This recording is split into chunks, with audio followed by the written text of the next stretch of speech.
3, 2, 1. You are welcome to Information Segment, the weekend edition on GH Libya TV. Please, if today is your first time of watching this particular channel and you have not subscribed,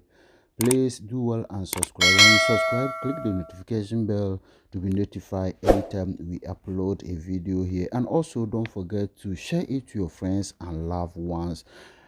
All your comments are welcome. The story making the headlines. The UN Special Envoy Kubis meets High National Election Commission Chief, renews UN commitment to support Libya in holding free, fair, inclusive election free from threat and intimidation. The High National Election Commission said about 3,444 candidates have registered to run in parliamentary elections. And also, plane carrying electoral materials lands at Mitiga airports. And also, the Black Stars of Tripoli, or the Ghanaian F.C, won their second match to Golden Boys. These are many more stories that we have for you over this weekend. Stay tuned and enjoy the program. Don't forget, this program was sponsored and supported by Luna Air Transport Services. If you want to send or receive any package or parcel from Libya or within the West Africa, the right organization that can help you is Luna Air Transport Services. May call office be Hanum. My academy free Libya, and you know, 3 months in Sankai. A month for sick in a cajon. But I'm a sipping damn now. Nadena Kutawi. Koshiana snap, Mukomudio, Muko be nice to Jobisica. Auntie Kosia, and owns a hope print to cover, snap or cover Lomobit. I don't know the info. Yes, I'm across my home. And you're pretty, maybe you're my baby. I'm in Casimintro. Luna Transport Service for Abba at the Magana for. They say, I know Casemu be more prum at all, and I will be beer or person to coin, Echo Libya, and West Africa baby. And to mammy, sell person money TV, laptops, fridges, at the free Libya, at the Bagana, and West Africa, you know, at the Bagana, dear, or more be more up on the Toronum. And then 120 connection man for hey, away. Now to see a podium, a conphobia bar. Yesterday. The agent for you do more day, you didn't pack. Amuna and Dafo. They say Luna for an abba, Omubium, Omukuta airline, baby, or person could be other. You do become baby, I would say what be or something to call. No cultural would be Mammy. Omono messing the Guasian, so and to be do call office or members or some local dinner office. Nanya baby, a bit to a day of Fracadam. It's what you say. Send me the Humba or more. Or one yam sitting cough back and see me. Debbie, you tune you cry. Tess a honor with the BBI. So now, so all to play my uncle faster away. Young to can be on Yama woman and so on Sabbath can say Kim. Maybe almost even make come up on Abamudia about Cabo. Mammy, oh yeah.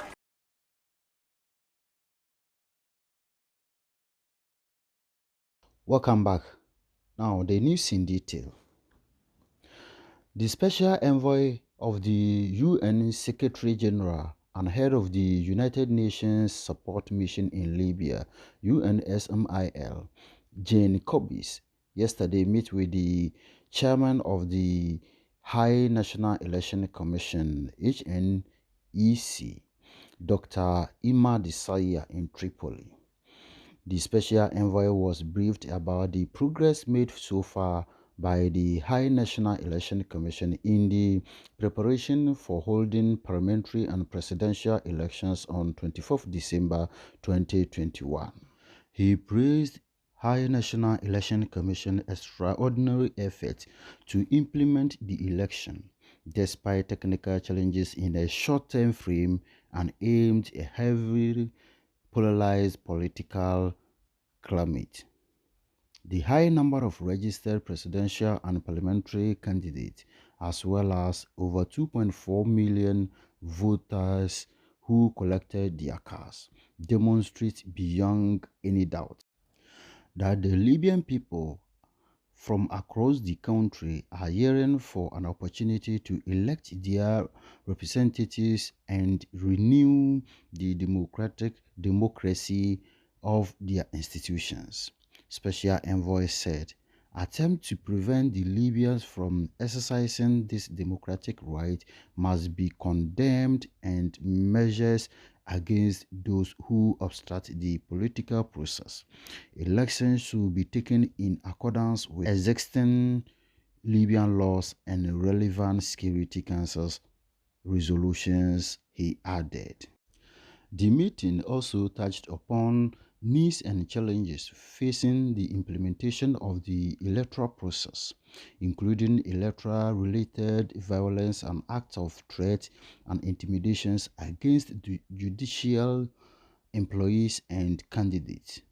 The special envoy used the opportunity to express his full support to the work of the judicial during the challenges and appeals process, and his expectations that the judicial will act professionally, will diligently follow the law, and will not yield to the pressure or intimidation when working for free, fair, and inclusive elections. He renewed the firm commitment of the UN and its international partners to support the High National Electoral Commission and relevant authorities to deliver free, fair, inclusive, and credible elections with the full, equal, and meaningful participation of women and the inclusive of youth in an environment free from threat and intimidation. Special Envoy Kubis echoed the calls of the recent UN Security Council presidential statement and Paris Declaration on all stakeholders and candidates to react their commitment towards holding elections on 24th December 2021, to publicly commit to respecting the rights of their political opponents before, during, and after the elections, and to accept the results of elections. He stressed that in accordance with relevant Security Council resolutions, individuals or entities who threaten the peace, stability, and security of Libya, also obstruct or undermine the useful completion of its political process, including by obstructing or undermining the election, may be designated for Security Council sanctions. Now, on the same election issues, from the office of the Libya High National Electoral Commission said that the total number of candidates for the House of Representatives elections in all electoral districts reached 3,444 on Wednesday. According to the Commission's statistics, the third district, which includes Benghazi, had the most candidates with 664. The Commission is accepting candidacy applications on all days of the week except Friday until the December 7th deadline. Now, from the same election issues, because 24th December is just arrived the corner, the Libyans are very seriously working tirelessly ahead of the election. So from the same Libya Electoral Commission office, they said, and the sources reaching us is saying that a plane shipping logistical materials for the voting process landed at Mitiga Airport in Tripoli on Wednesday. The supplies include boxes, stationery, seal, locks, jackets for the electoral staff, and other various tools used in the voting stations. The head of the Logistical Support Department at the High National Electoral Commission, Walid Siala, said, the tools are in the Commission's warehouse in preparation for their distribution to the electoral administration offices in the next phase. The shipment coincides with the expiring date set by the Commission for the voters to receive their electoral cards.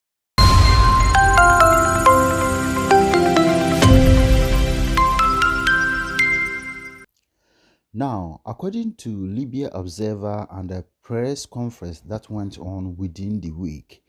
the current president of the Security Council has spoken about the condition and the state of the Libya. And he said, the current president of the Security Council and Niger representatives, Abdel Abri, said in a press conference that the conditions of free, credible, democratic, and consensuous elections, an important link for the return of peace and stability in Libya, have not yet been met. Abri emphasized that he was speaking as his country's ambassador to the UN, not as head of the Security Council, saying that the conditions don't allow holding elections that can lead to stability in Libya. The situation is not matured enough to allow a type of elections that can lead to lasting stability and security in Libya.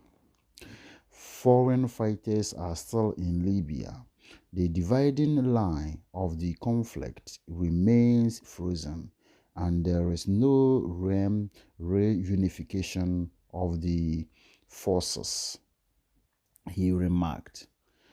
He also said that of the more than 20,000 mercenaries and foreign soldiers identified by the UN in Libya, there are between 11,000 and 12,000 Sudanese and a few thousand from countries in the Sahel region. Now, in sports news, the Blacks foreigners in Libya have started another football tournament at Islamic school field in Tripoli. The Black Stars of Tripoli, or the Ghanaian F.C, played with the Golden Boys on the 3rd December 2021, last Friday. At the end of the match, the Black Stars of Tripoli, or the Ghanaian FC, scored 4 goals to 1 against Golden Boys,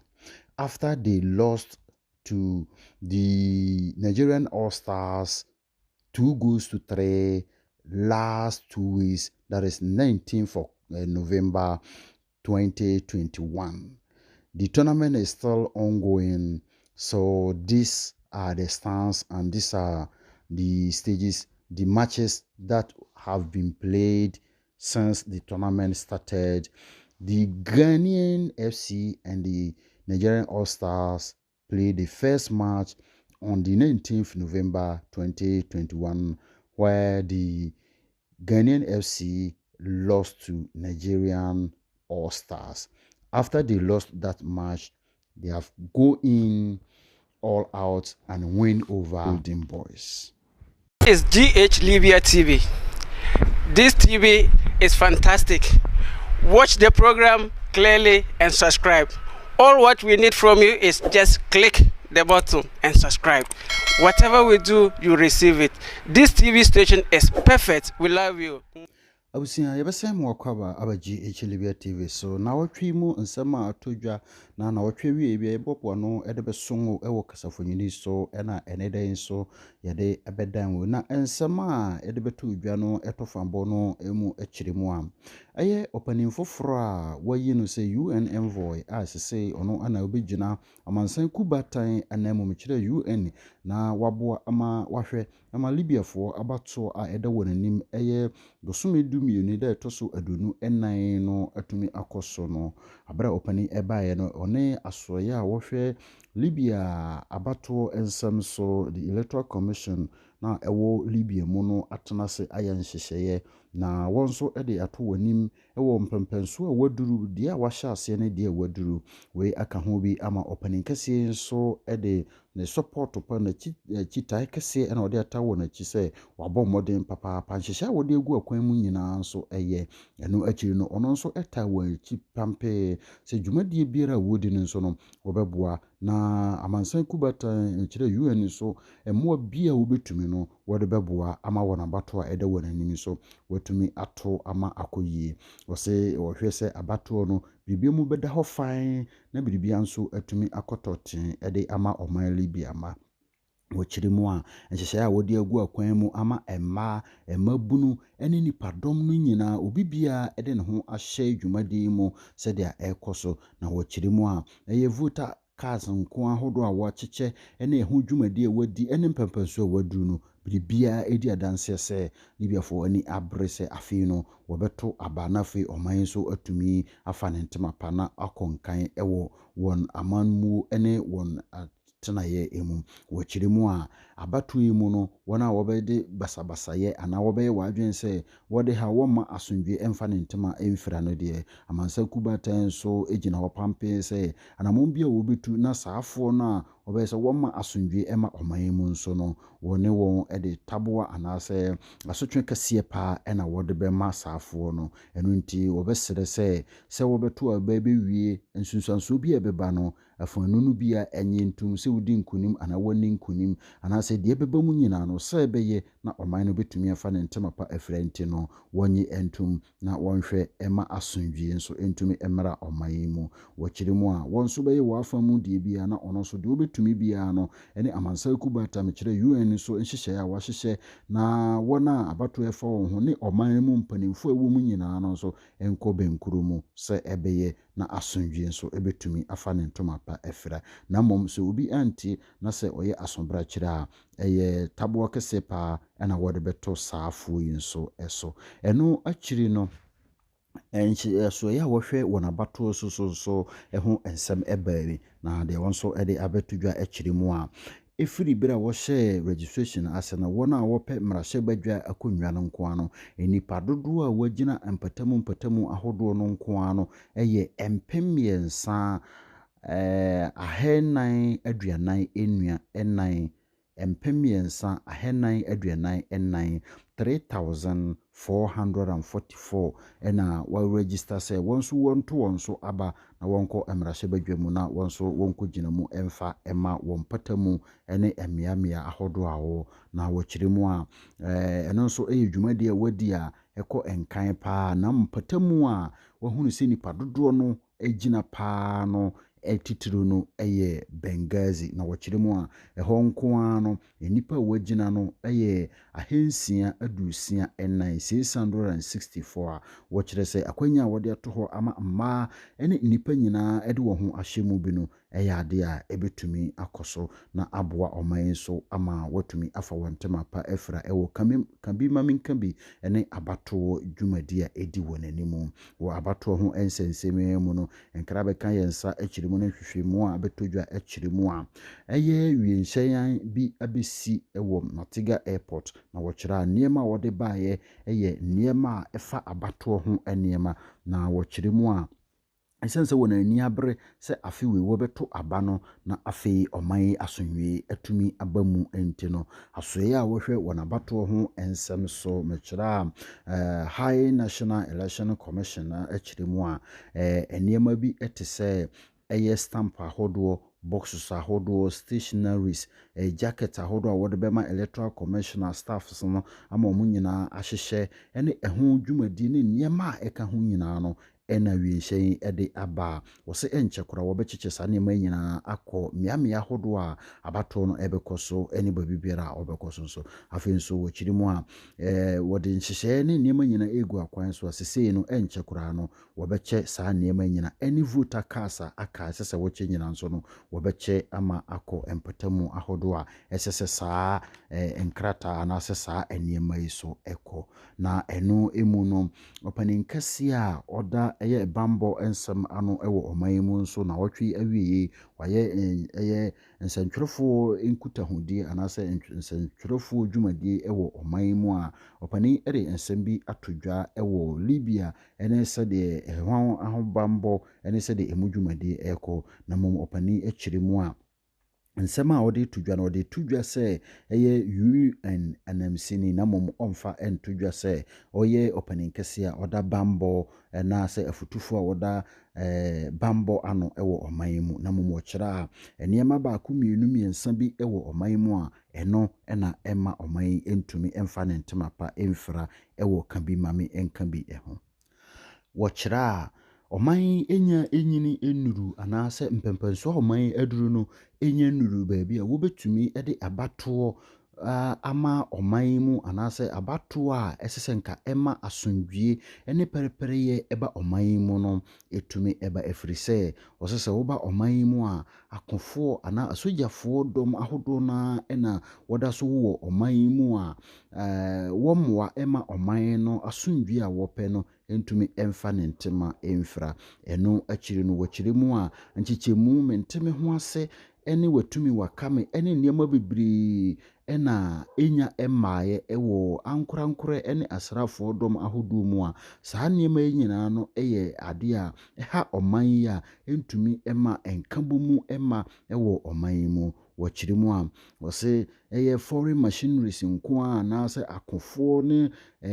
sojafo asrafo dom ahodo a wawiawie wo ho abehye oman mu nko ano eko empem aduru no 20,000 wakiri mu a amansan kubatan ekura no atumi ahwehwe mu anase wo hunu se beye se empem dubaako ekopem empem dumienu a watumi ahunu a eye akofo anase sojafo ahodo a mpo binum efiri Sudan ene nasefo empempem ahodo bibire nso firi ada areas a wonso abewurawura oman no mu a saafo no ne saa niwe ni nyina no entumi emma oman no enkonkan ewo kabima menkambi ene asundwia omanfo no ene oman no epe no emu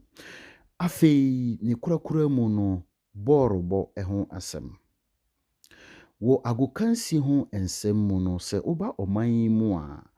ahoho anase ntuntumfo ahoho a wowo oman mu no firise ahoho a wowo oman mu no enye won nyina ena woye ntuntumfo na mom ntuntumfo na wowo mu no esanse bebire na Nyankopɔn akyɛw na akyɛde na obidie ye borobo obidie eye dwumadi ahodo bebire no wona wonim borobo elfa mu nso no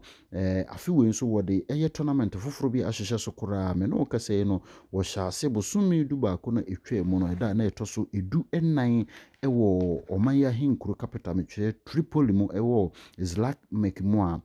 dwumadie no fa edi nkan no eye Nigeria All Stars ene the Ghanaian F.C anase Black Stars of Tripoli ena ede akansie no ehyehyɛ so na abrasa akansie no ekɔ awiye no na Nigeria All Stars atumi atwi afa eye Ghanaian F.C so anase Black Stars of Tripoli so ahyɛ wɔn akamiensa abra wɔte mu emienu na otwi mu nso eye fieda etwa mu bosome dumienu da etoso miensa no enso no the Ghanaian F.C anase Black Stars of Tripoli and so any the Golden Boys Asia esanse in the first leg match no omo elusu yenti no omo de omo onso anibre ekọ dwumade mu a na otwi awie no omo so eche Golden Boys ehye won eka emako ennan ema wosimu ada braka baako eno nti na saa ena dwumade no ete a eguso a opese ohwe dwumade bia wodoni ekire Islamic mu ewo Tripoli a wonso ubenya dwumade no bi ahwe anasam so wo team na mopese mokoka ho bi a brane do nyina mo ne empanifo yi obetumi atwetwe nkomo anase mo ne won ebedi ensawoso ebasa wonso betumi amam akwanya na monso modomo ho ahyesa dwumade yi mu se opese ofre empanifo yi bi ewo dwumade yi mu a obetumi afre telephone number 091 802 7592 and I'll say 094 3769 885 or 092 2840 873 or the last number 091 95 85 470. Ofre numbers we bia na se wafom kwan kora na mo betumi ama wakwankyere na wonso brendo nyina wode wani akopie dwumade na se na wonso wakohwe bi yedamose emammo enitia adehye na because dwumade nyina no Lunar Air Transport Services and waso ya sene abrabia yetumi edi dwumade ebre wo so pese o mana ade o pese wo gi ade any of the West Africa countries ibiano or the beko amawa on sa ebeka wakwantu sem nyina no so person call my Ghana mo na person fro my Ghana mo eba Libya but biara person do wani kyere na ebe asundwem ede amaw na biribia na ebe kotote ede amaw yentwu sikani na biribia nso ebetumi akoyi ede amawa na wahuno Luna Air Transport Services na waboa wo ama wakwantu sem so ayefo ede amaw eda masema mo monity. God bless you all. Bye bye.